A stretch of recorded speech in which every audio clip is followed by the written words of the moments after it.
दोस्तों, मैं रणधीर कुमार। मैं आज बताऊंगा अपने देश का किस तरह हम लोग का तरक्की कर रहे हैं। दोस्तों, आज मैं एक सवाल पूछना चाहता हूं। हर तरफ लोग बोल रहे हैं नरेंद्र मोदी ने लाल किला बेच दिया, नरेंद्र मोदी ने LIC बेच दिया, हवाई जहाज बेच दिया, रेलवे भी बेच दी। लेकिन मैं पूछता हूं, अगर इतना कुछ बेचा गया तो खरीदा क्या गया?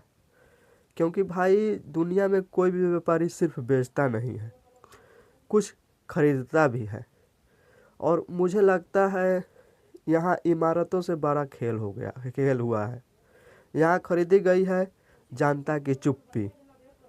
हाँ, वही जनता जो पहले सवाल पूछती थी, जो पहले पूछती थी कि रोजगार कहाँ है, महंगाई क्यों बढ़ रही है, पेट्रोल इतना महंगा क्यों है, किसान सड़क पर क्यों है। लेकिन आज बहुत लोग सवाल नहीं पूछते। आज लोग बस लड़ते हैं हिंदू मुस्लिम में, जाति में, नेता के नाम पर, पार्टी के नाम पर। और जब जनता सवाल छोड़कर लड़ाई में लग जाए तो समझ लो किसी ने उसकी सोच खरीद ली। और सिर्फ यही नहीं, अगर देश की सबसे बड़ी अदालत सुप्रीम कोर्ट ऑफ इंडिया पर भी सवाल करने लगे तो सोचो भरोसा कितना टूटा होगा। और मीडिया जो सरकार से सवाल पूछने के लिए बनी थी, वो सिर्फ विपक्ष को दिखाए और असली मुद्दे को दबाए, तो समझो कहीं ना कहीं सच्चाई की आवाज़ बिक चुकी है।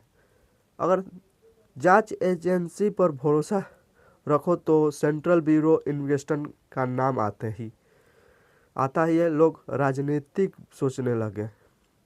तो ये सिर्फ संस्था का नुकसान नहीं, देश का भरोसे का नुकसान है। और अगर चुनाव करने वाला संस्था इलेक्शन कमीशन ऑफ इंडिया पर भी लोग सवाल उठाने लगे तो फिर लोकतंत्र कहाँ बचेगा? दोस्तों, देश सिर्फ रोड, पुल, बिल्डिंग, एयरपोर्ट से नहीं चलता। देश चलता है ईमानदारी, संस्थानों से, निष्पक्ष अदालतों से, आज़ाद मीडिया से, निडर जनता से। अगर जनता डर गई, अगर मीडिया झुक गई और संस्थाएं पर भरोसा खत्म हो गया तो समझ लो सबसे बड़ा नुकसान हो चुका है। और याद रखना, लाल किला बिक जाए तो फिर भी दोबारा बन सकता है, रेलवे बिक जाए तो फिर भी वापस आ सकती है, LIC जैसी संस्था बदल सकती है।